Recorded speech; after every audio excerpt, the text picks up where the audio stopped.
season hits full swing. Boaters are encouraged to take part in Operation Plastic Pollution Purge. Ellen Taylor joining us now with more on this new initiative. Hi, Ellen.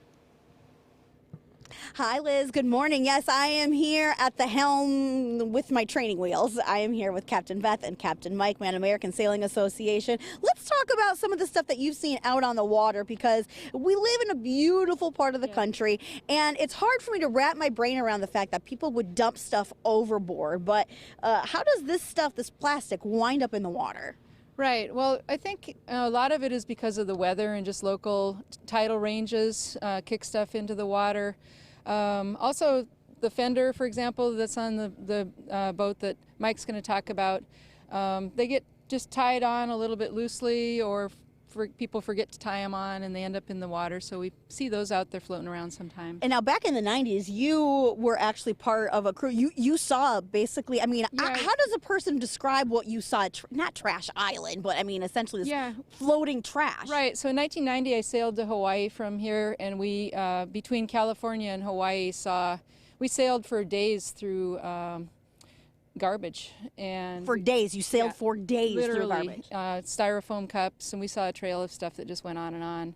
And that was, like 30 years ago now. Imagine what that's like now. It makes me just really wonder what's going on out there. But it is real, and I want people to know that it is a real thing, and it's something that I think every little thing that we can do to make a difference adds up. Even if it might be just picking up a couple bottles here and there, it adds up. Right, and so far this morning we found a can of Pellegrino. We also found part of a dock. But, Captain Mike, what are some of those little things that we can do to help stop that plastic from going into our waters? I think one of the biggest things is use less plastic. So use, instead of the water bottles, one-time use, get reusable water bottles, reusable coffee cups.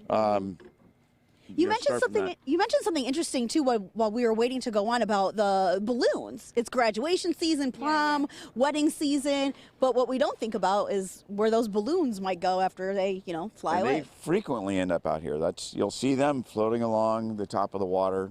We didn't see any today, fortunately, which is great. Seattle's doing fantastic on keeping things clean, but if we all try and keep that in mind and try to do a little bit better, it's fantastic. Because the Mylar and plastic balloons are out there, and they're very persistent as well. The American Sailing Association has put on this initiative. It's called Operation Plastic Pollution Purge. There we go. We say that 3 times fast. And this is your chance to be a real life Captain America, essentially, Captain Planet, where you get to save the waters. I mean, this is all of our waters, this is all of our stuff. And now, Captain Beth, too, if I find something in the water and I bring it ashore and I don't know how to dispose of it, who can I ask? You should talk to the Port of Seattle. Whatever the marine is, they usually have a facility for disposing, especially if it's something that has oil on it. Anything that has petroleum products on it, you definitely want to dispose of it in the correct manner. Right. So go to the office at the Port of Seattle. They've got a 24-hour-a-day phone number on the door you can call. So. And it's not that hard. I mean, we saw you picking up stuff. It was no problem. Granted, again, this morning we grabbed about 3 or 4 things, but these were not just like plastic bottles. These are, again, fenders and parts of a deck. So if Captain Mike and Captain Beth can do it,